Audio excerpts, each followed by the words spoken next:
안녕하십니까. 서울시립대학교의 박찬입니다. 오늘 제가 소개드릴 내용은 기후변화 시나리오와 모델링에 대한 이야기를 좀 드리려고 합니다. 워낙 기후변화 관련된 얘기들이 앞에서부터 많이 이루어졌기 때문에 많은 부분들은 다 이해하고 계실 거라 생각하지만 기후변화 현상을 이제 예측하고 거기에 맞는 대응 수단을 찾기 위해서 IPCC라고 하는 내용자 그룹에서 시작했던 게 시나리오의 기반에 대한 모델링을 하게 됐습니다. 그래서 이 시나리오에 대한 부분들을 조금 이해하셔야 결국은 이 결과에 대한 불확실성을 얼마만큼 우리가 인지를 하고 거기에 맞는 대응 전략을 펼칠 거에 대한 어떤 논의가 이루어질 수 있을 것 같아서 시나리오 모델링이라고 하는 방식으로 내용을 좀 준비했습니다.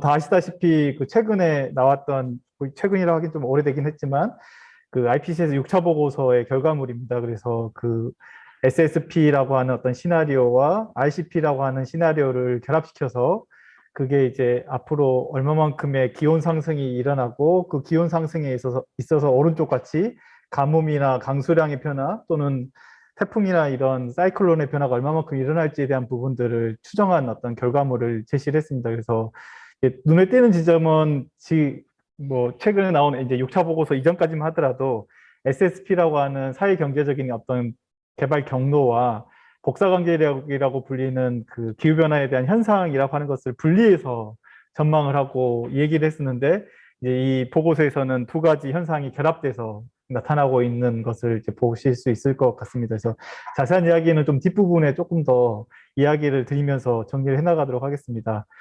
그리고 이제 또 눈에 띄는 지점은 이제 6차 보고서를 제안을 하면서 기후 탄력적 개발이라고 하는 용어를 이제 제시를 하기 시작했습니다. 그래서 늘상 아시겠지만 IPCC에서 보고서를 낼 때마다 특별한 어떤 키워드들이 하나씩 추가되는 게 있는데, 6차 보고서의 어떤 방식에 있어서 가장 눈에 띄는 지점은 기후 탄력적 개발이라고 하는 거고, 결국은 파리 협정에서 1.5도나 2도에서 온도 상승을 멈춰보자라고 하는 것이 약속이 됐고, 그것을 이제 어떤 식으로 갈 거냐에 대한 부분들이 많이 논의가 됐는데, 그 방식에 있어서 여기 보시는 그림처럼 SDG라고 불리는 전 지구적인 지속 가능한 개발과 여러 가지 방식들, 특히 이제 생태계에 대한 어떤 것들을 적응시키거나 완화시키거나 어떤 전환이라고 하는 것들을 유도하거나 이런 것들을 좀 바탕으로 해가지고 실제 지속 가능한 사회로 만들어 보자라고 하는 이제 어떤 방식이 이제 제안이 됐습니다. 그래서 요건 중에 하나가 이제 SDG라고 하는 지속 가능한 발전 목표고, 2030년을 목표로 하고 있는 어떤 모습을 보실 수 있으실 것 같습니다. 그래서 이제 눈에 띄는 지점 뭐냐면, 결국은 유엔에서 말했던 SDG라고 하는 것과 기후변화에 대한 행동과 그리고 생물다양성 보존이라고 하는 이런 지구적 담론들이 같이 풀려나가야 되는 거고, 그런 요소로서 결국 기후 탄력적 개발이라고 하는 것은 적응과 완화를 잘 해나가자라고 하는 것의 이야기이고, 그 대상으로는 재해에 대한 관리, 기후 탄력적 기반 시설에 대한 확보, 식량 안보에 대한 어떤 확보, 그리고 물 건강과 관련된 것, 재생에너지와 관련된 것들을 확보시키는 어떤 전략과, 그것들이 SDG라고 하는 지속 가능한 개발 목표가 어떻게 연결되어 있는지에 대한 것들을 링크시키면서 그 수단이나 이런 것들을 이제 구체화시켜 나가고 있는 거고, 제가 이제 오늘 시나리오 모델링에 굳이 이 자료를 보여드리는 이유는, 결국 앞으로 이제 시나리오나 모델링에서 요구되는 것들도 지속 가능한 개발 목표와 기후변화 대응과 생물다양성 보존이라고 하는 것들이 같이 풀릴 수 있는 시나리오, 다른 말로 표현하면 이것들이 어떻게 서로 영향을 주고 받는지에 대한 부분들을 엮어낼 수 있는 부분들을 같이 가는 어떤 맥락으로 지금 연구의 움직임들이 일어나고 있습니다. 그래서 그런 부분들을 조금 염두에 두시라고 준비한 자료이고요.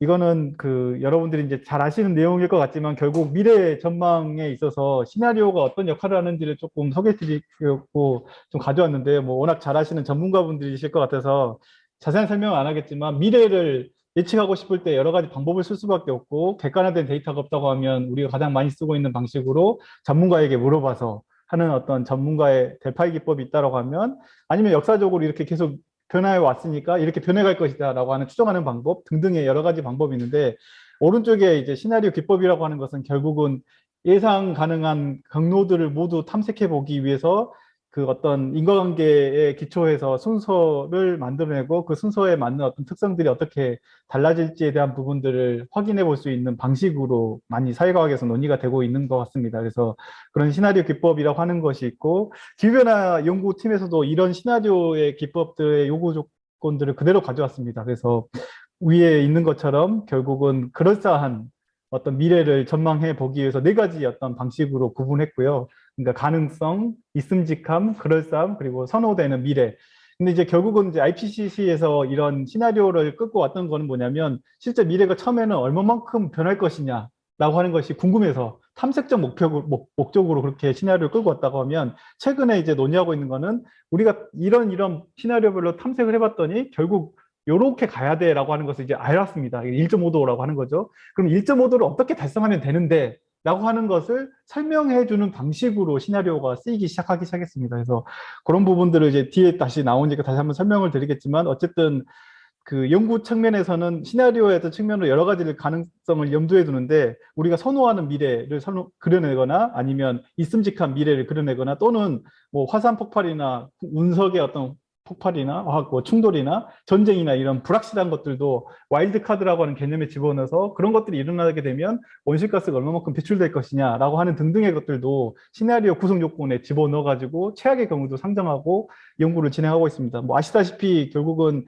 시나리오 플래닝이 가장 잘 적합하게 반응되는 것들이 보통 한 20년에서 30년인데 기후변화에서는 조금 더 길게 보는 것 같아요. 결국 온실가스라고 하는 것이 생성돼서 없어질 때까지 뭐 이산탄소 같은 건 100년 정도 걸리고 뭐 다른 기체 같은 게 조금 더 짧게 걸리겠지만 그런 것들이 생성돼서 소멸되는 데까지 시간이 걸리기 때문에 그것들을 시나리오의 어떤 계획 기법의 어떤 방식으로 예측을 하고 결국은 그런 맥락에서 불확실성이 굉장히 높아지는 방식으로 연구를 진행할 수밖에 없는 것이 이 시나리오의 어떤 긍정적인 어떤 방식이자 한계인 것 같습니다.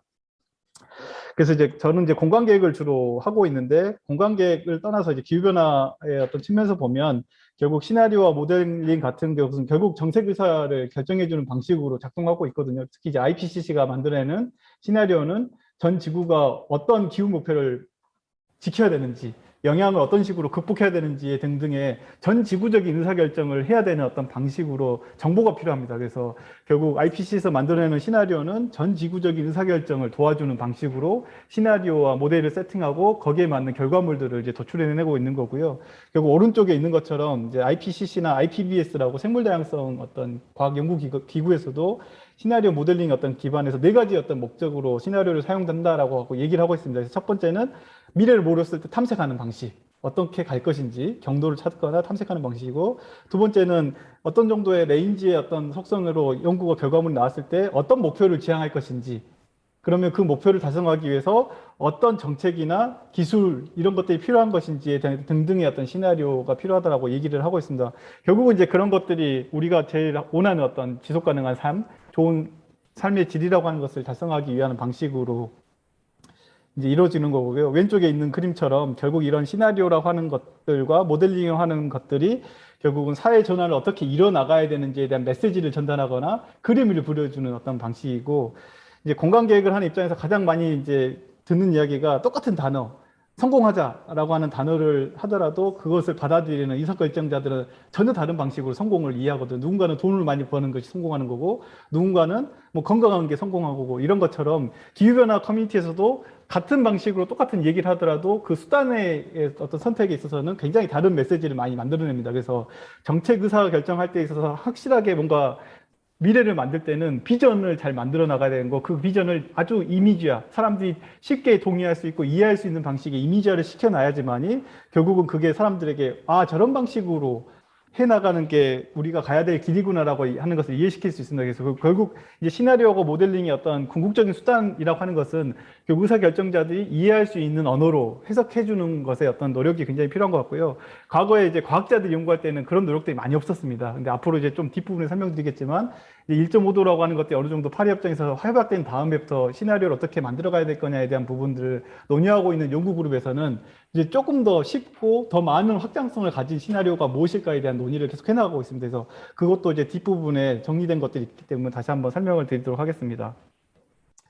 그래서 이 시나리오에 있어서 가장 중요한 거는 기후 현상에 대한 변화인데, 뭐 과학적으로 뭐 저는 이 기상전공자는 아니지만 결국 기후를 바꿔내는 가장 궁극적인 인자는 복사항제력이라고 하는 겁니다. 뭐 이미 많이 들어보셨겠지만 결국 지구가 태양에서 에너지를 받았다가 다시 방출을 하는데 그 방출돼야 될 에너지 중에 일부가 온실가스에 의해서 다시 지구로 돌아오는 능력인데 그것들을 이제 복사강제력이라고 부르고 있거든요. 그래서 온실가스 중에 우리가 가장 잘 알고 있는 이산화탄소, 메탄 이런 부분들이 결국은 온도를 올려내는 데 있어서 역할을 하는 거고 에어로졸 성질의 것들, 그 먼지나 이런 요소들이 에어로졸의 속성에 속하는데 그런 애들은 이제 또 온도를 낮추는 속성을 갖고 있습니다. 그래서 결국은 이제 이 복사 강제를 가진 요소들이 대기 중에 있을 때 얼마의 어떤 방식으로 대기에 균형을 맞춰야 되느냐에 대한 부분이 결국 기후변화에서 연구하는 어떤 맥락이라고 보시면 좋을 것 같고 결국은 기후를 상승시키는 원인 자체를 복사 강제력으로서 이야기하고 있기 때문에 시나리오의 가장 중요한 부분은 복사 강제력을 얼마만큼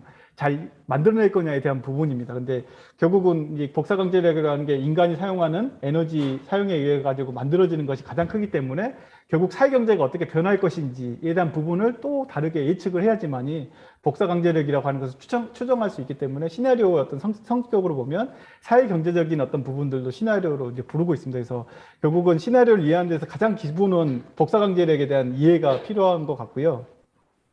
여기 보이는 게 좀 오래된 그림이긴 하지만 그 시나리오를 기반으로 기후변화 연구를 어떤 추정하는 어떤 프레임워크입니다. 그래서 결국은 인구와 경제가 어떻게 흘러갈지에 대한 부분을 알아야 되고 그런 것들을 아는 것 속에서 결국은 에너지가 사용됐을 때 얼마만큼의 온실가스가 배출되는지에 대한 부분들을 알면 그것들이 이제 대기 중에서 어떻게 작동될 것인지 대기 중에서 2차 생성되는 물질도 굉장히 많거든요. 그래서 어떻게 움직일 것인지 또 물에서 어떻게 움직일 것인지에 대한 부분들이 화학적이든 물리적으로 계산이 되게 되면 그게 이제 복사강제력으로 계산되고 그 복사강제력에 의해서 결국은 기후 현상을 모사를 할 수 있습니다. 그래서 그런 기후 현상이 모사되면 결국은 평균 기준이 올라간다, 강수량이 올라간다에 대한 어떤 펜타 변화가 결국 우리가 살고 있는 지구에 영향을 주는 어떤 구조를 갖게 되어 있습니다. 그래서 기후변화의 연구 흐름들은 이런 흐름들을 가져갈 수밖에 없고, 이 흐름도의 어떤 설명 가능한 요소로서 시나리오가 이제 작동되게 됩니다. 그래서 실제 이제 뭐 시나리오라고 하는 것이 이제 많이 발전되어 왔는데 가장 이제 대표적으로 이야기될 수 있는 게 스트레스 시나리오이거든요. 스트레스 시나리오의 핵심은 뭐냐면 얼마만큼 배출할 것이냐입니다. 그래서 얼마만큼 배출할 것인지를 어떻게 알 거냐에 대한 부분을 기초로 만든 시나리오이고요. 그래서 이제 좀 어려운 거는 뭐냐면 이 모든 걸 다 시나리오라고 부르고 있습니다. 누군가에게는 기후 모델링한 결과물을 시나리오로 이해하고 있고 누군가는 사회경제적 변화에 대한 부분을 시나리오로 이해하고 있고 누군가는 공기 중에 어떤 농도로 얼마만큼 있을 거냐 농도와 관련된 시나리오를 시나리오로 이해하는 사람도 있고 누군가는 그냥 GDP 인구 그 자체를 시나리오로 이해하는 사람도 있습니다. 하지만 기후 연구에서는 결국은 이 전반이 시나리오 속성으로 이해될 수 있어야 시나리오에 대한 이야기를 할 수 있다고 생각이 되고요. 어쨌든 기본적으로 온실가스 농도라고 하는 것이 전망이 돼야 복사강제력이라는 것을 확정할 수 있기 때문에 사회경제 시나리오에 대한 부분에서 얼마만큼 인구 증가나 경제 성장에 있어서 온실가스가 배출될 거냐에 대한 부분이 나오면 그 배출된 온실가스가 대기 중에서는 얼마만큼 농도로 나올 거냐에 대한 부분이고요. 그 농도가 결국은 복사강제력을 만들어낼 거고 그 복사강제력이 기후를 얼마만큼 끌어올릴 거냐에 대한 부분이 전 지구적인 시나리오입니다. 근데 이제 전 지구적으로 시나리오를 만들 때 있어서 기상하는 사람들이 쓰는 모델이 한 100km, 50km, 50km 정도 되거든요. 그러니까 이제 요것들이 50km, 50km는 우리나라가 한 6개 정도 도메인밖에 안 들어갑니다. 그래서 우리나라의 어떤 지역적인 특성들을 이해하기는 굉장히 불확실한 측면이 많아서 그걸 이제 지역 단위로 12.5km나 1km 정도로 떨어뜨리는 연구들을 또 다시 합니다. 그래서 이제 그런 것들이 리저널 시나리오의 어떤 부분으로 만들어지게 되면 실제 이제 많은 연구자들이 사용하는 것은 지역 기후변화 시나리오입니다. 12.5km나 1km로 떨어져 있는 공간 상세화된 기온의 전망치 또는 강수량에 대한 전망치들을 바탕으로 어떤 영향이 있을 것이다 라고 하는 영향 연구를 이제 하고 있는 거라고 보시면 좋을 것 같습니다.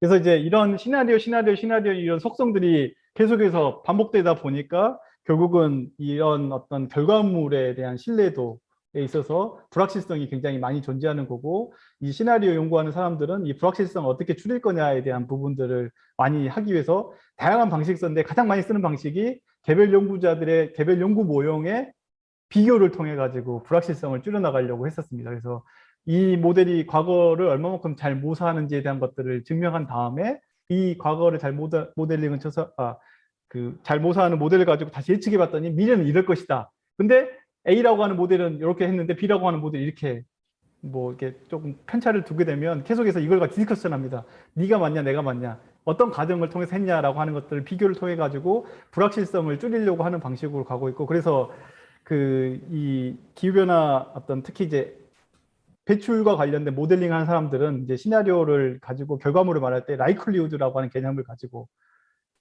이제 개념을 설명합니다. 그래서 결국은 뭐 여기 계시는 많은 분들이 라이클리우드의 개념을 가지고 뭔가 계속 뭔가를 만들어내시기 때문에 잘 이해를 하실 거라고 보고요. 어쨌든 기후변화 시나리오는 결국 어찌 보면 불확실성을 이해하기 위해서 만들어진 개념이라고 보시면 가장 맞을 것 같습니다.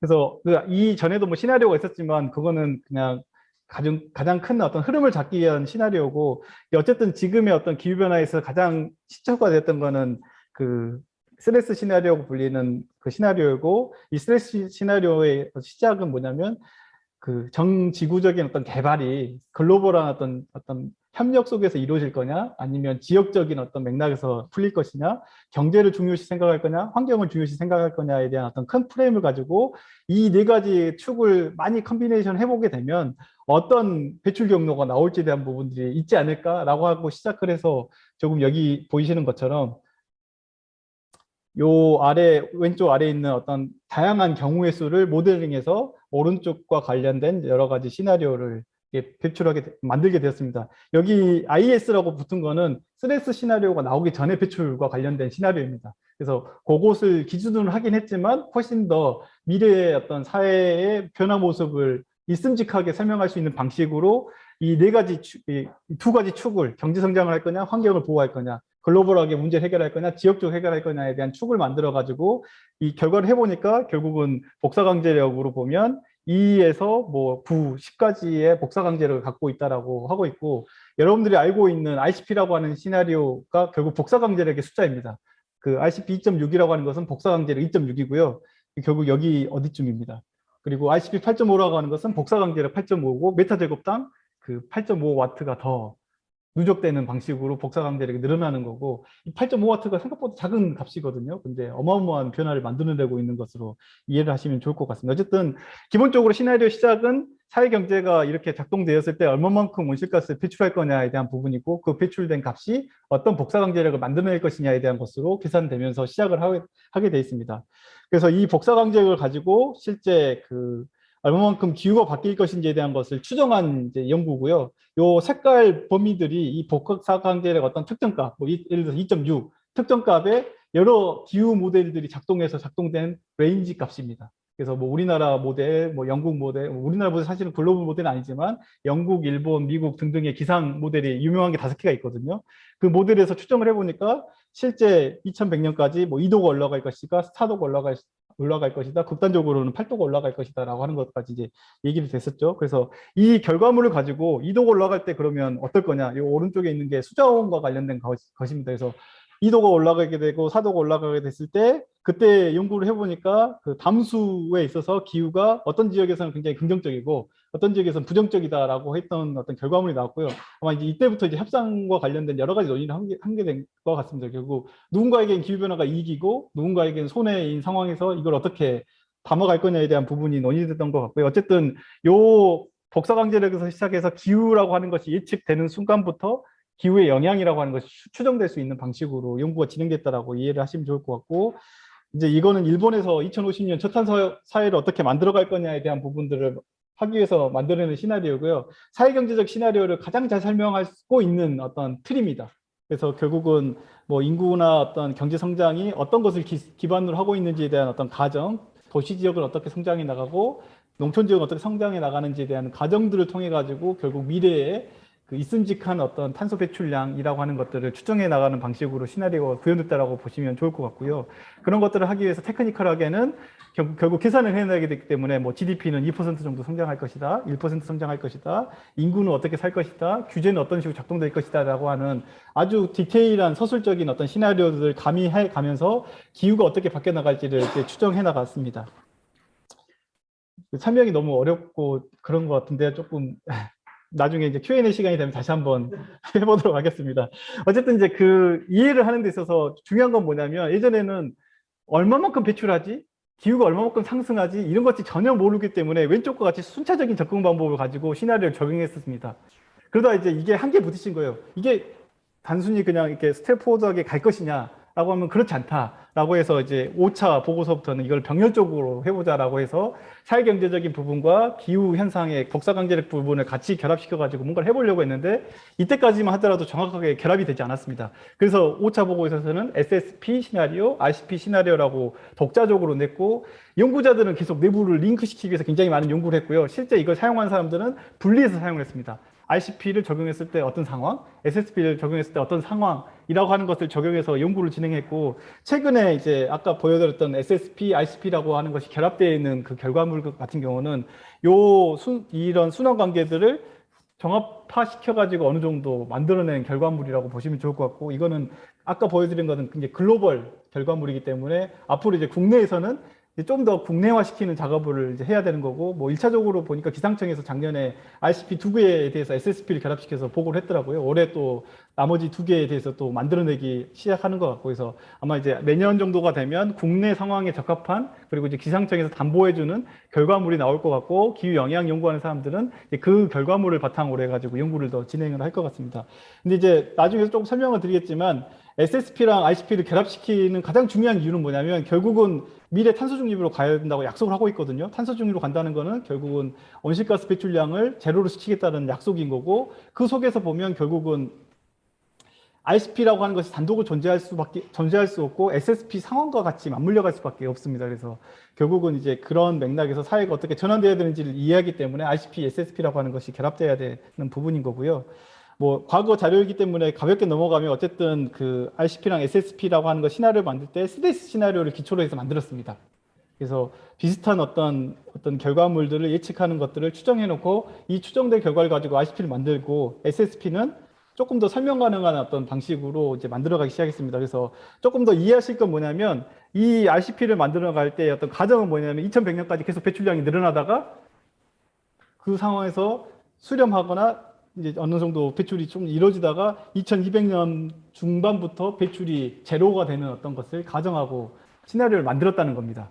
결국 여러분들이 알고 계시는 RCP라고 하는 시나리오의 어떤 요건으로 보면 지구가 2100년까지 어떤 거는 배출하고 어떤 거는 줄여나가고 하는 것들을 기준으로 갖고 있고, 2300년 정도의 평행 상태, 제로 상태가 되는 방식으로 연구를 진행했다라고 하는 것을 이해하시면 좋을 것 같고요. 거기에 연구를 할 때 어떤 적합한 어떤 방식으로 레드F 포스닝을 이렇게 추정해 놓고 진행했고, 보통 이제 기상하는 사람은 2200년까지. 이게 화면이 공유가 끊어졌네요.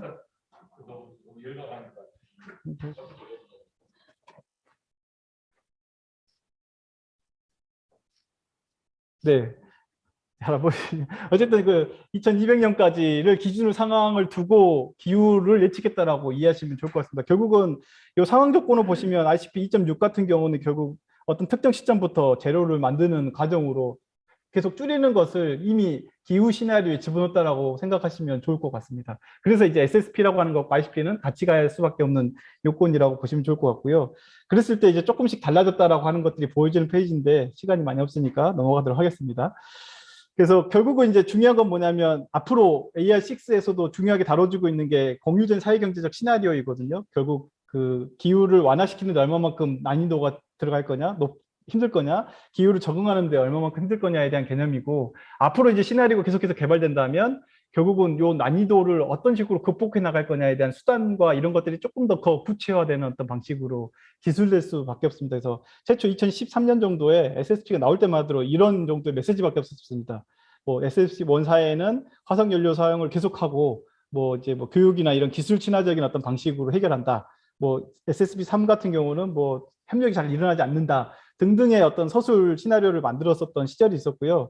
그걸 가지고 이제 우리나라에 대해서 인구나 GDP가 어떻게 달라질 것인지에 대한 어떤 전망을 국제사회에서 이제 진행을 했던 것들이 있습니다. 그래서 많은 부분이 이제 이런 거랑 같이 연관되어 있고, 실제는 뭐냐면 이제 저 같은 모델링 하는 사람들이 SSP에 대한 가정을 가지고 적용할 때, 특히 CG 계열의 모델에도 적용을 하고 있거든요. 그래서 CG 계열의 모델에도 적용할 때 인구는 어떻게 추정해서 파라미터화 시켜서 넣는지, 그리고 사회적인 어떤 그 억셉턴스, 그러니까 수용력이라고 해야 될까요? 원자력에 대한 수용력이나 아니면 바이오 에너지 등등의 수용력들이 얼마만큼 있는지 등등을 가장 그 당시 문헌을 근거로 해서 추정할 수 있는 문헌을 근거로 해서 집어넣습니다. 그래서 보통 이제 참고하고 있는 지역 데이터들이 IEA나 FAO 이런 국제기구에서 수집하거나 전망하고 있는 데이터들 집어넣어가지고 각각의 시나리오마다 어떤 정도로 모델링을 할 것인지에 대한 약속을 했고, 이게 2013년에 SSP가 나오고 난 다음에 2017년쯤에 논문화 됐습니다. 그래서 실제 각각의 그 SSP를 가지고 연구하는 사람들이 이 연구를 할 때 있어서 파라미터를 어떤 식으로 조정해서 집어넣고 있는지에 대한 부분들을 공유해지기 시작했습니다. 그래서 뭐 CCS는 언제 어느 시점에 얼마만큼의 기술력으로 어떻게 들어온다라고 하는 것들이 개별 모델에 다 가정이 돼서 연구가 진행되고 있다라고 이해를 해주시면 좋을 것 같습니다. 이렇게 빨리 하려고 했는데 벌써 25분 정도 썼네요. 네, 시간이 얼마만큼 있는지는 모르겠습니다. 어쨌든 이제 과거에는 어쨌든 복사강제력이 얼마만큼 일어날 거냐에 대한 부분이 가장 중요한 핵심이었습니다. 이젠 복사강제력이 얼마만큼 늘어날지 대충 압니다. 사회가 이런저런 노력을 어떻게 하면 얼마만큼 늘어나는지 알기 때문에 지금부터 이제 저 같은 이런 통합 모델링 하는 사람들이 논의하고 있는 거는 앞으로 그러면 어떤 방식으로 탄소 중립을 일어나갈 거냐에 대한 것을 시나리오에 어떻게 반영할 거냐입니다. 그래서 예전에 2013년의 내용의 서술적인 부분들이 2017년 논문을 통해 가지고 구체화됐고 하는 것이 이제 결국은 어떤 방식을 통해 가지고 갈 거냐에 대한 부분을 논의하고 있고, 제가 이제 유럽 연구를 하면서 논의되고 있는 것은 재생에너지가 도대체 얼마만큼 들어야지 각 국가가 탄소 중립이 될 수 있을 거냐. 그래서 재생에너지의 의존도, 그리고 이제 전기화에 대한 의존도, 이 등등등을 이제 바탕으로 탄소 중립으로 갈 수 있을 거냐 없을 거냐, 글래스고 협의에 대한 부분들이 얼마만큼 각 지역에 영향을 줄 거냐, 이제 이런 부분으로 논의가 전환되고 있습니다. 그래서 결국은 과거에는 탐색에 대한 어떤 방식이 가장 중요했다라고 하면, 이제는 탄소 중립으로 가는 수단, 그리고 기후 적응으로 가는 수단을 어떻게 선택할 거냐에 대한 부분이고, 모델링 하는 사람들이 그 수단을 모델에 집어넣을 수 있는 방식으로 모델 개발을 지금 해나가고 있습니다.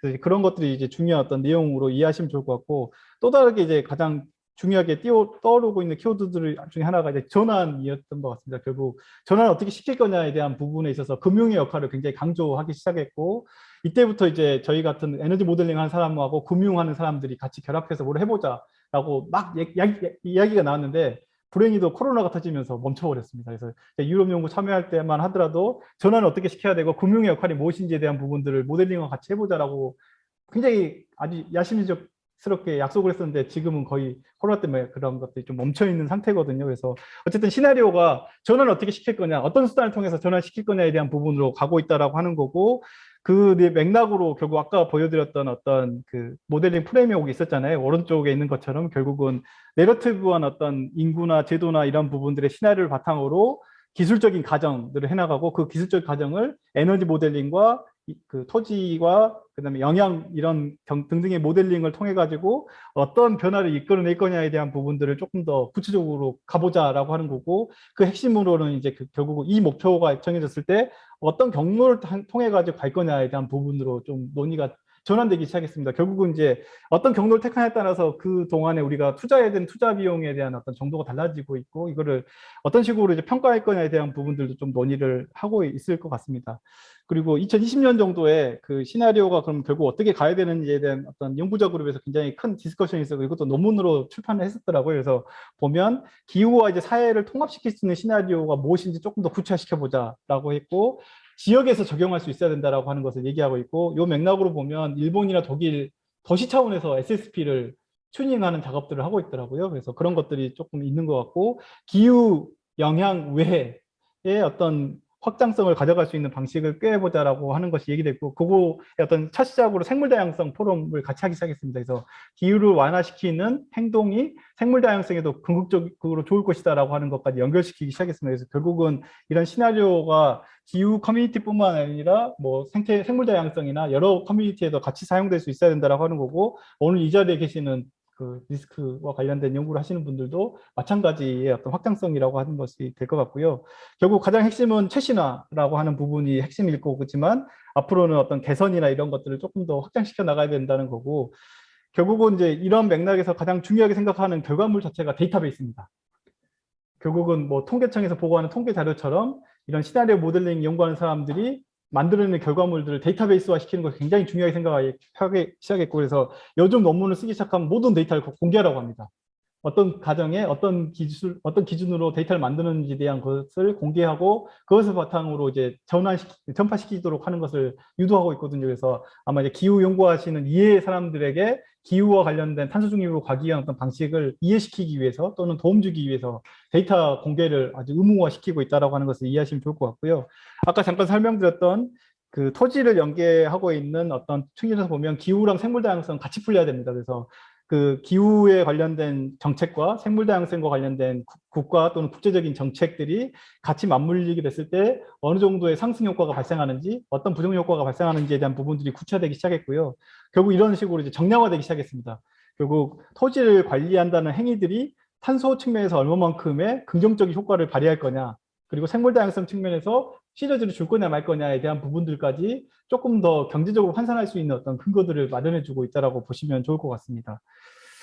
그래서 뭐 앞부분은 시나리오가 어떻게 흘러가고 있는지, 왜 만들었는지에 대한 부분들을 설명드렸다면 결국 이 시나리오를 바탕으로 결국 기후 완화 통합 모델링을 어떻게 해나가고 있는지에 대한 부분들이 좀 궁금하실 것 같아서 그 자료를 좀 준비했습니다. 그래서 결국은 완화 측면에서는 온실가스가 얼마만큼 배출될 거냐에 대한 부분을 알아야 되는 거고, 거기에 핵심은 에너지를 얼마만큼 사용할 거냐에 대한 부분을 설명을 잘할 수 있는 모델을 만들어내는 겁니다. 그래서 결국은 우리가 필요로 하는 난방, 냉방뿐만 아니라 여러 가지 그 에너지 서비스 수요를 어떤 에너지 기기가 맞춰줄 거냐에 대한 부분으로 모델링을 하면 결국 온실가스 배출량을 추정할 수 있습니다. 그리고 이게 복사광대례가 나타나는 거겠죠. 근데 이런 걸 하기 위해서는 결국은 경제적인 어떤 시스템에서 얼마만큼의 사람들이 에너지 수요가 늘어나거나 줄어들 거냐에 대한 부분으로 말할 수 있어야 되는 거고, 어쨌든 재생에너지의 사용이나 여러 가지 이제 산업이나 기업에도 요구되는 그런 부분들도 모델링이 이제 조금 더 반영되기 시작하면 조금 더 이제 있음직한 어떤 방식으로 결과물을 줄 수 있을 것 같습니다. 그래서 그 타입을 보면 그 예전에 맥킨지가 어떤 수단이 가장 싸고 효율적이냐에 대한 부분들을 마지널 어베이먼트 코스트라고 하는 것을 만들어서 공개한 적들이 있거든요. 그래서 그런 류의 방식으로 그런 탄소에 대한 관련된 것들을 추정하는 모델이 있고, 근데 그거는 이제 수단과 연관되어 있는 모델링 기법입니다. 이제 수단이 아니라 실제 총량이 얼마만큼 늘어날 거냐에 대한 부분을 만들어주는 방식으로 바텀업 탑다운의 어떤 방식으로 얘기되고 있는데, 결국은 기존 어떤 분야별로 얼마만큼 배출하고 있다라고 하는 것을 쌓아 올라가는 방식으로 하는 어떤 가장 쉬운 방식의 그런 에너지 모델링이 있고요. 조금은 부문별로 이런 어떤 우리가 요구되는 수요가 있는데 이것을 어떤 기술 선택을 해가지고 달성할 거냐에 대한 어떤 부분들을 제안해주는 어떤 모델 방식이 있습니다. 예를 들어서 우리 전기 수요가 100kW가 있는데 원자력으로 맞춰줄 거냐, 아니면 태양광을 맞춰줄 거냐, 이랬을 때 어떤 것들이 더 비용 효과적인 거냐라고 하는 것을 선택할 때에는 이런 옵티마이제이션 타입을 사용하게 됩니다. 결국 그런 것들을 사용하는 방식이 있고, CG의 계열 같은 경우는 실제 이제 가능한 어떤 계산 방식을 통해 가지고 균형점을 찾아주는 방식으로 가는 어떤 방법이 있고요. 요거의 비판은 뭐냐면 결국 산업 구조가 바뀌게 되는 것을 잘 무사하지 못하는 거 아니냐라고 하는 비판이 있고, 새로운 산업들이 만들어졌을 때도 무사하기 좀 어렵다라고 하는 비판이 있어서, 한쪽에서는 이제 산업 연관포라고 불리는 IO 테이블을 기반으로 해서 그 에너지 사용이라고 하는 것들이 어떻게 달라질 것인지를 모사하는 방식으로 연구하는 팀도 있습니다. 최근에는 이제 IO 테이블과 CG를 결합시켜 가지고 하는 방식의 모델링 방법도 고안이 되고 있습니다.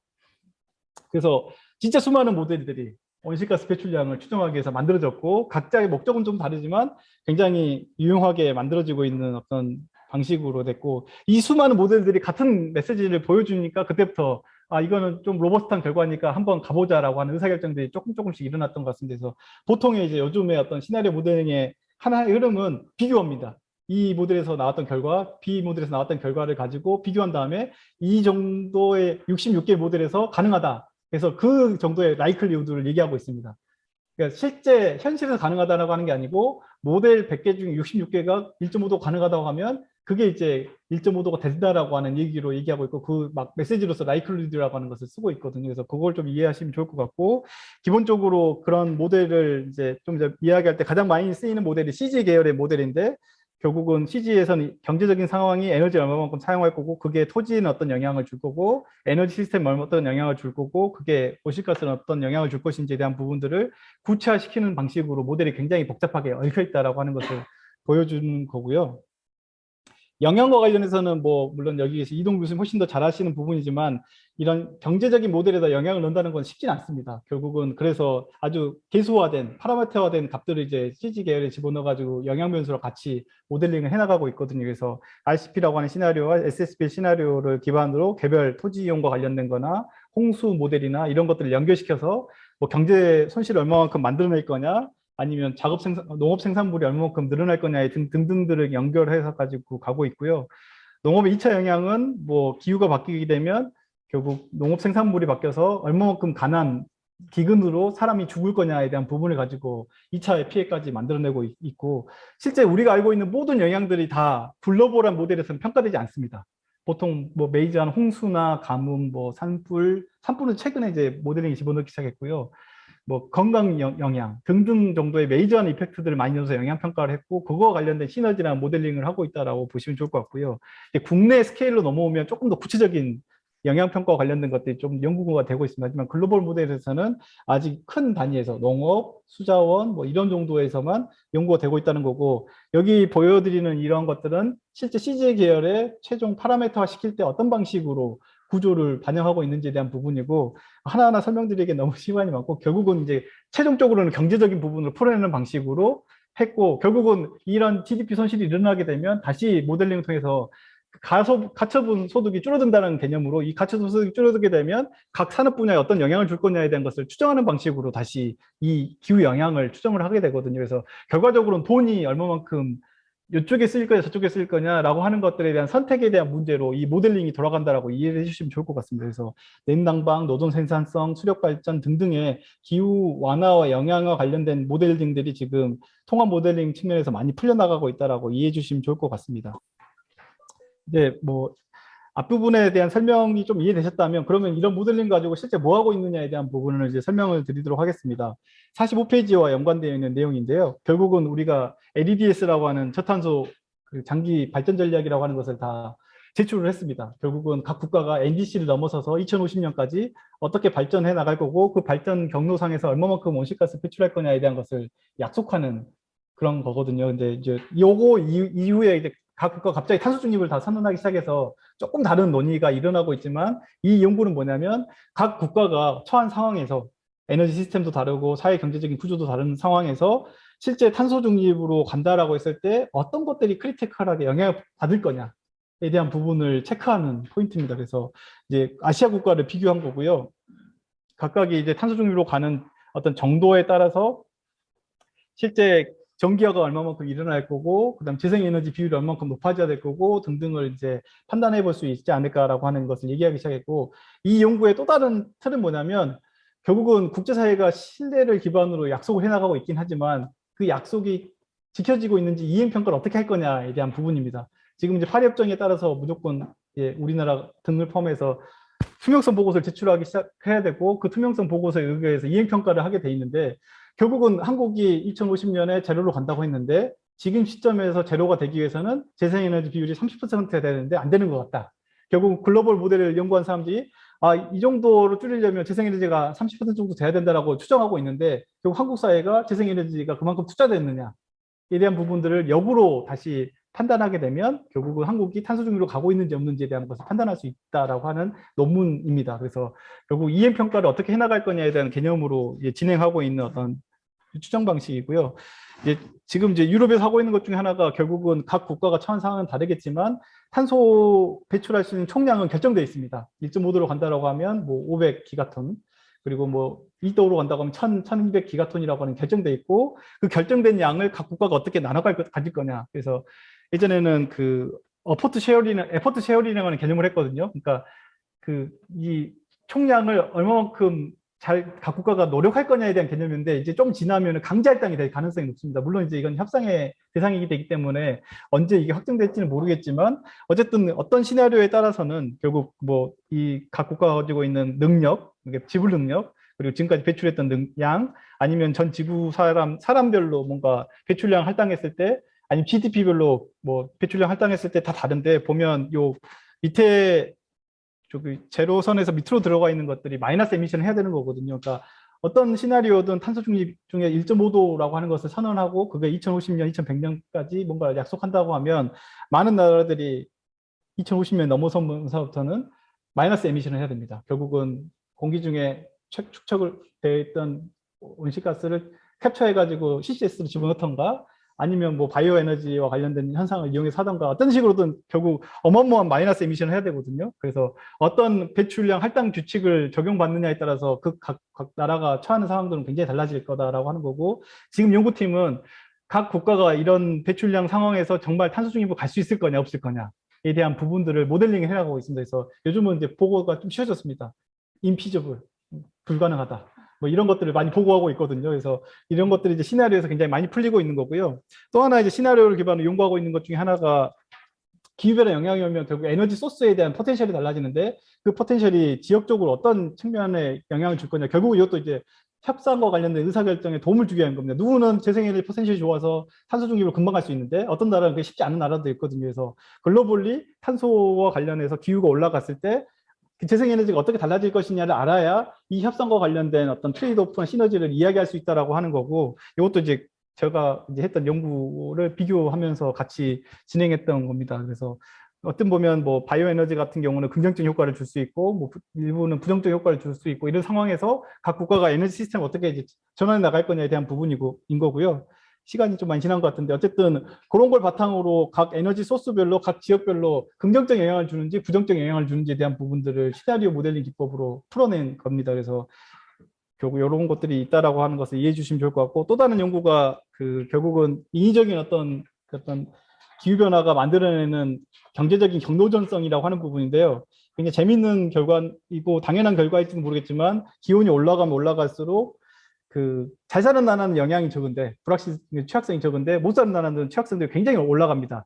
그래서 아까 보여드렸던 프레임을 가지고 연구한 건데 결국은 그 SSP, ICP의 어떤 결합을 가지고 연구한 결과물이고 결국은 어떤 잘 사는 나라들은 결국 기후에 대한 피해가 극히 적을 때 못 사는 나라들은 많이 생길 수밖에 없다라고 하는 것을 보여주는 거고 이게 지역적으로 그게 기후의 영향인 것인지 아니면 그 어떤 사회 경로 개발과 관련된 영향인 것인지에 대한 것들을 분리해내는 연구를 했습니다. 그래서 그런 것들이 있고요. 또 다르게 이제 연구하고 있는 건 지금 이건 제가 연구한 건 아니고요. SDG랑 관련성입니다. 그래서 결국 기후 완화에 대한 목표를 달성해 나가는 방식으로 했을 때 SDG 측면에서 어떤 영향을 줄 거냐에 대한 부분들을 모델링하는 거고 마지막으로 이제 보여드리고 싶은 거는 결국 시나리오를 어떻게 프레이밍 해가지고 연구를 진행하느냐에 대한 부분인데 앞에서 보여드렸던 모델링을 할 때 있어서 SSP를 기준 어떤 값을 어떻게 집어넣고 있는지 기술 과정을 어떻게 하는지에 대한 부분들을 모사한 다음에 그 영향이라고 하는 부분들을 밝혀내는 식으로 연구를 많이 진행을 합니다. 그래서 시나리오 모델링에 대한 설명을 앞에 드려서 그게 어떤 식으로 진행되는지 좀 이해가 되실 필요가 있을 것 같아서 정리했고요. 결국 이제 아직 정리해 나가고 있는 방식이고 그 에너지 모델링 포럼이라고 제가 카이스트 엄지영 교수랑 같이 운영하고 있는 모델링 포럼이 있습니다. 그래서 결국 기후 완화 시나리오를 적합시켜서 앞으로 연구를 어떻게 한국에서 진행할 거냐에 대한 것을 지금 제안해 나가고 있는 방식인 거고 기후와 사회 경제를 어떻게 결합시킬 거냐, 탄소 중립을 어떻게 받아들일 거냐에 대한 부분들을 어떻게 결합시킬 거냐, 그리고 저감이라고 하는 부분들 어떻게 반영해 가지고 갈 거냐, 이때 들어가는 비용을 얼마나 들어갈 거냐에 대한 부분을 하고 있고 그래서 이제 6월에는 그 한국은행 연구하는 사람을 초대해가지고 조금 발표를 들어보는 시간을 저희는 갖고 있습니다. 그래서 결국은 지금까지는 단편적으로 각각의 방식의 기후는 기후대로, 사회경제는 사회경제대로, 에너지는 에너지대로, 제도는 제도대로, 금융 금융대로, 저감 기술 개발하는 사람, 저감 기술이 개발되는 사람대로 했는데 결국은 이거를 어떻게 모아서 한 대에 모아갈 거냐에 대한 부분인 거고 그런 게 이제 계속해서 모델링 팀과 사회의 어떤 다른 방식으로 이제 결합이 돼야 되는 것 같고 저는 이제 모델링 측면에서 보면 에너지라고 하는 측면하고 공간 계획하고 결합시켜서 기후의 전환을 어떻게 시켜나갈 거냐에 대한 부분을 고민하고 있고 아마 여러분들은 이제 제도나 금융이라고 하는 부분과 결합시키는 것을 고민하실 것 같습니다. 그래서 뭐 너무 빠른 시간 동안 설명을 드렸는데 어쨌든 남은 이야기들은요 IPCC 보고서를 캡처해 왔고요. 결국은 지금까지는 단방향으로 연구했다면 이제 어댑테이션과 관련된 적응 이런 것들까지 같이 그리고 또 하나 키워드가 생태계 기반의 적응, 자연 기반 적응이라고 하는 것이 굉장히 이제 강조가 되고 있습니다. 그래서 아마 전환 시나리오를 논의하실 때 있어서 자연의 효과를 어떻게 산정시킬 것인지에 대한 부분들을 조금 더 고민하시면 좋을 것 같아서 준비한 자료이고요. 결국 많은 연구자들이 해서 얼마만큼 그 피저블한가에 대한 부분들이 조금씩 이제 드러나기 시작했고 정말 시너지가 있는지 없는지에 대한 부분도 드러나기 시작한 것 같습니다. 아마 이 숫자를 믿어야 될지 말아야 될지 그리고 이 정량을 정성화시킨 것들을 어떻게 바라봐야 될지에 대한 고민은 좀 되겠지만 결과적으로 수십 년 동안의 많은 연구자들의 노력에 의해서 기후 현상이 어떤 영향을 주고 어떻게 흘러가는지에 대한 것들이 이해가 돼서 결국은 이제 우리가 가야 될 길은 각 분야의 사람들이 어떤 식으로 뭐 어떤 수단을 활용해 가지고 탄소 중립을 거쳐서 기후에 대한 어떤 적응을 해나갈 거냐에 대한 것을 고민하는 것 같습니다. 그래서 뭐 너무 복잡하게 설명드린 것 같고 제가 이제 맡은 주제로 보면 시나리오 모델링인데 시나리오 모델링의 핵심은 불확실성입니다. 기존에는 목표에 대한 불확실성을 어떻게 선택할 거냐에 대한 문제였다면 이제는 수단에 대한 불확실성입니다. 그래서 아마 여러분들이 이제 리스크 포럼에서 같이 논의해 주셔야 될 것도 앞으로 탄소 중립이라고 하는 목표가 사회적으로 수용되었고 법제화되었고 간다라고 하면 어떤 수단을 통해 가지고 가는 게 우리 사회에 좋을 것이냐에 대한 고민들을 좀 많이 해 주시면 어떨까 싶어서 이 페이지를 다시 한번 보여드리게 됐습니다. 너무 시간을 못 지킨 것 같은데 죄송합니다. 네, 이상 발표를 마치도록 하겠습니다. 수고하셨습니다. 네, 저는 고려대학교 통계학과 손성주입니다. 제가 발표 재밌게 잘 들었고요. 사실은 진짜 어렵다. 저는 제가 이 학부 공부를 자연과학대학에서 했는데 박사까지 다 자연과학대학에서 받긴 했는데 자연과학을 배척하지 않기 너무 잘했다. 그런 얘기 갑자기 들었습니다. 네, 근데 아무튼 제가 이제 뭐 예측 시나리오 모델 이런 것도 관심이 좀 평소에 있어가지고 이제 이 그 리스크 기후 리스크 포럼에서도 계속 이제 그런 얘기들이 많이 나오더라고요. 앞에서도 근데 이제 특별히 이제 박찬호 선생님이 연구에서 발표를 해주셔서 좀 개인적으로는 되게 반갑고 유익한 시간이었다고 생각합니다. 제가 아는 게 없어가지고 좀 뜬금없는 얘기를 할 수도 있는지 양해를 해주시면 좋겠습니다. 제가 사실 지난 주말에 발표자를 미리 받았던 봤는데 너무 어려워가지고 제가 뭘 얘기해야 되나 좀 고민을 많이 했거든요. 그래서 네, 적당히 제가 그냥 이해하는 것만 말씀드리고요. 그리고 제가 이제 발표자료를 처음에 딱 받고 참 드는 생각이 이 기후 쪽 이 발표자료는 진짜 화려하고 멋지구나. 그 생각을 처음 했습니다. 그래서 그 사회 경제적으로 살펴보자면 윤세기가 참 많이 들겠구나. 그래서 제가 발표자료를 기후대에서 만들지 말까 하다가 그냥 무슨 발표자료 이런 거 조금 터치도 하고 해가지고 일단 만들어봤습니다. 우선 제가 이제 시나리오 뭐 장기 추계하면 생각나는 게 인구잖아요. 그래서 인구 문제, 우리나라 워낙 인구 문제 심각하다 보니까 그래서 이제 뭐 여러 가지 얘기를 듣게 되는데 관련된 국가 정책으로 보면 진짜 다 알다시피 몇십 년 사이에 진짜 드라마틱한 변화를 거쳤습니다. 그래서 60년대에 보면은 표어가 굉장히 좀 이렇게 섬뜩해요. 덮어놓고 놨다 보면 거짓골을 못 면한다. 이런 표현을 썼더라고요. 그래서 저는 이제 두 번째 거부터는 이제 많이 듣고 자랐는데 딸아들 구별 말고 둘 만나 잘 기르자기 70년대 거고 이제 80년대에 가면은 이제 둘도 많다. 이제 잘 키운 딸 하나 열아들 안 부럽다. 이제 그게 표어잖아요. 그래서 그동안 이렇게 산하 제한 정책을 폈는데 그래서 그 산하 제한 정책은 굉장히 그 효과가 있었다고 하더라고요. 이제 효과가 있었고 특히 이제 그 80년대에 한 자녀 가정의 혜택을 그러니까 인센티브를 주는 방식으로 이렇게 정책을 했는데 그때 굉장히 효과가 있었다 이렇게 이제 해석들을 하던데 그 당시에 이제 제한하는 정책은 효과가 있었는데 요즘은 이제 다자녀 정책으로 바꿔가지고 출산 장려를 하는데도 요즘은 이제 백약이 무효인 그런 상황이 된 것 같습니다. 그래서 이걸 보니까 진짜 우리 인간이 얼마나 근시안적인가 하는 그런 생각도 하게 되고요. 그러니까 정책을 결정하는 것도 진짜 어느 한 면만 볼 것이 아니라 굉장히 종합적으로 봐야 되는구나 그런 생각을 하게 됐습니다. 근데 아까 그 박찬 교수님 발표를 들어보니까 그 기후 변화 쪽에서는 굉장히 넓은 관점을 가지고 연구를 하시는 것 같아서 되게 잘 하고 계시는 것 같습니다. 네, 그래서 이런 정책들의 또 결과로서 우리나라의 이제 인구 구조가 좀 굉장히 많이 급격하게 변했는데, 그래서 70년대 이런 피라미드 구조에서부터 2020년에는 이렇게 그 항아리형 의 구조로까지 이렇게 변하게 되었다는 것을 볼 수가 있습니다.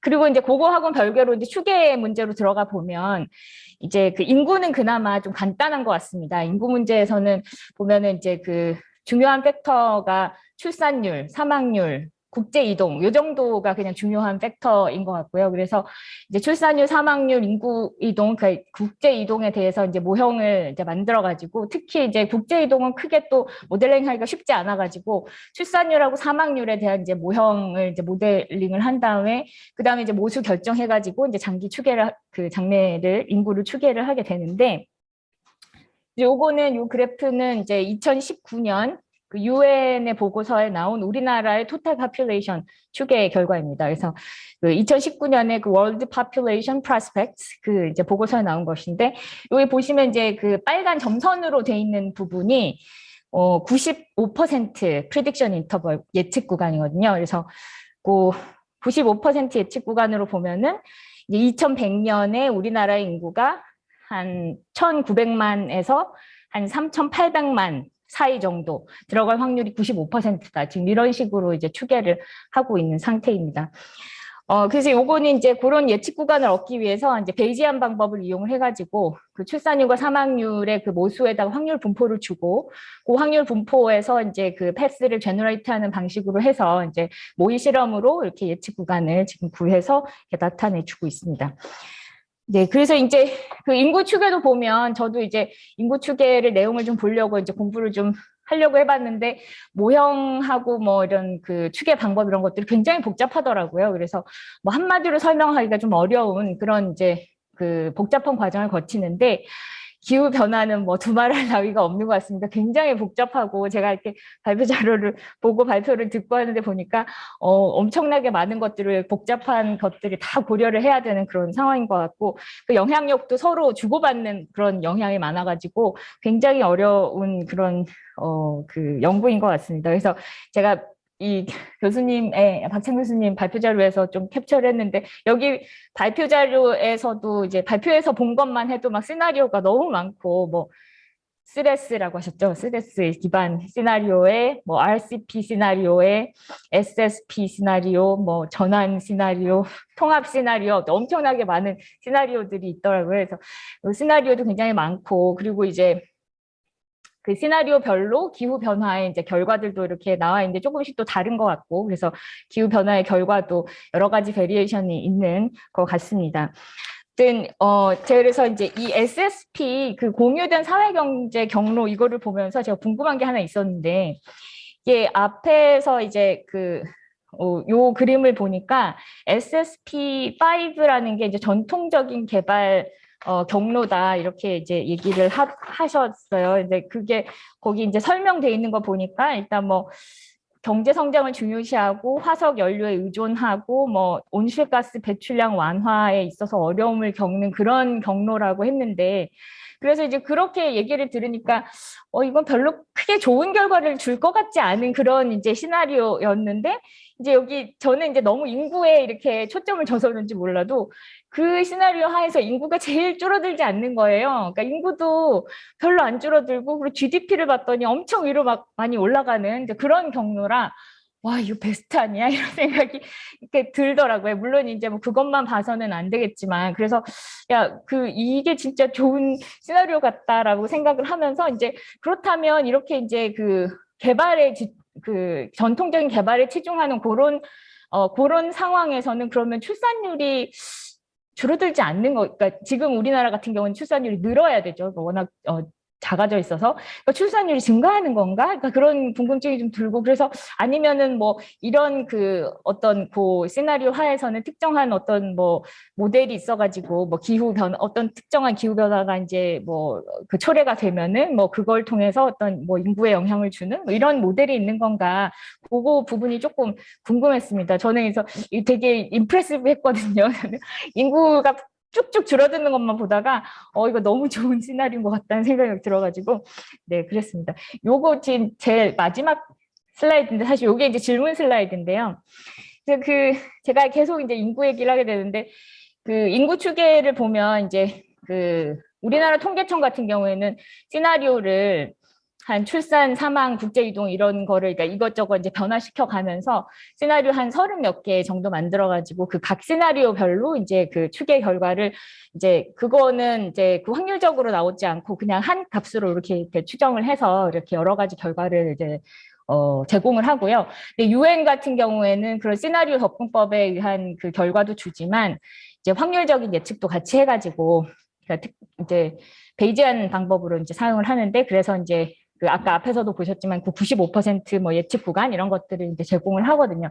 그래서 그런 확률적인 예측을 하는데 제가 이제 그 보니까 그 그래프나 이런 것들 보니까 이제 기후변화 시나리오 하에서는 여러 가지 그 시나리오 하에서의 각각의 어떤 그 예측 구간 같은 게 있는 것 같아요. 표시가 이렇게 구간 표시 같은 게 있어서 그래서 그 시나리오별로는 어떤 그런 결과들이 이제 확률적인 결과들이 이제 나오는 것 같은데 제가 이제 궁금한 거는 그러니까 조금 더 이렇게 아까 이제 통합 시나리오 뭐 이런 얘기 많이 하셨는데 그냥 예를 들어서 제가 생각하는 거는 SSP 시나리오가 이제 1, 2, 3, 4, 5 이렇게 있었다 그러면은 그 시나리오들을 전부 통합할 수 있는 어떤 척도를 만드는 거는 가능한가?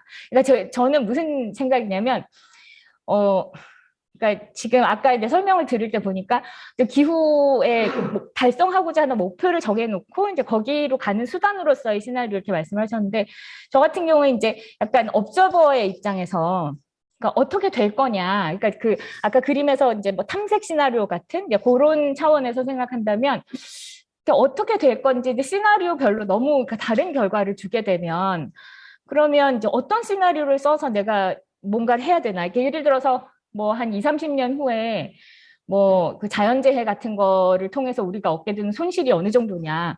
그러니까 손실에 대한 어떤 분포, 뭐 손실의 밸류 리스크를 추정을 한다든지 뭐 이런 걸 하려면은 손실의 예측 분포가 이제 필요할 것 같은데 그거를 이제 시나리오별로 이렇게 너무 다른 이렇게 분포 예측이 되면은 어떤 시나리오를 써야 되는지 그것도 잘 모르고 그러니까 그러면 이제 각 시나리오별로 이제 그 likelihood 각 시나리오가 얼만큼 이제 일어날 가능성이 있는지 그런 데다가 이제 이렇게 확률 분포 같은 거를 주면 확률을 주면은 또 그거를 통합할 수 있는 어떤 칙도 같은 거를 만들 수 있지 않을까. 그러니까 저는 그렇게 이제 만들어지면은 좀 활용 가치가 있지 않을까 그런 생각을 좀 했거든요. 그러니까 우리가 어떤 디시전 시어리 같은 거에서 이제 뭐 그러니까 어떤 액션을 취할 때 거기에 이제 로스가 있고, 그러니까 로스가 이제 observation에 디펜드하니까 걔네를 이제 뭐 기대값을 취해가지고 리스크 펑션으로 바꾼 다음에 리스크 펑션이 각 이제 모수에 디펜드하니까 그 파라미터들의 확률 분포를 줘가지고 그거를 다시 기대값을 해서 뭐 그렇게 뭐 베이즈 리스크라든지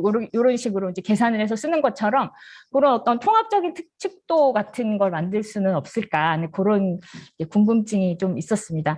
그리고 그 마지막은 이제 모델링 차원에서 질문 몇 가지가 있는데 그 이제 기후 목표 달성을 위한 이제 시나리오 이제 구성을 하실 때 그러면 이제 여러 가지 이제 예측 변수들을 그러니까 중요한 예측 변수들을 이제 뭐 어떤 변수들의 뭐 수준을 어느 정도까지 뭐 컨트롤 해야 된다든지 뭐 이런 걸 결정을 할 텐데 그러면 이제 그런 중요 예측 변수 어떤 게 가장 이제 중요도가 높은지 뭐 이런 것들은 어떻게 그 결정을 하시나 그런 거 좀 궁금하고요. 제가 너무 단편적인 이런 모델을 생각해서 그런지 모르겠는데 그리고 이제 그 뭐 이 모델 밸리데이션은 어떻게 하는 거냐 아까 대충 말씀하신 것 같긴 한데 이게 뭐 탄소 중립 같은 뭐 정책, 탄소가 중요하다, 탄소 배출량이 중요하다는 건 제가 알겠는데 그러면 이제 탄소 배출량이 이제 앞으로 어떻게 되면은 그러면 거기에 의해서 기후가 어떻게 변하는가 하는 거를 볼 때 우리가 이제 과거의 자료로 밸리데이션 할 수 없는 수준에 이제 이를 것 같거든요. 그러니까 미래를 보게 되면 그러면 과거의 자료로 밸리데이션 할 수 없을 때 그러면 어떻게 이제 그거를 밸리데이션 해야 되나 이제 그 부분도 조금 궁금하고요. 제가 계속 인구에 초점을 둬가지고 우리나라 진짜 인구 구조가 너무 심하게 변해서 얘가 분명히 뭔가 이렇게 상호작용으로 뭔가 영향을 줄 것 같은데 이걸 어떻게 반영을 하는 건가? 그러니까 말씀하실 때 이제 그 사회 경제적인 어떤 내용이 이제 같이 반영이 된다고 말씀을 하셔서 되는 것 같긴 한데 어떻게 되는 건 어떻게 반영할 수 있을까? 저는 그게 좀 많이 궁금했습니다. 네, 이상입니다.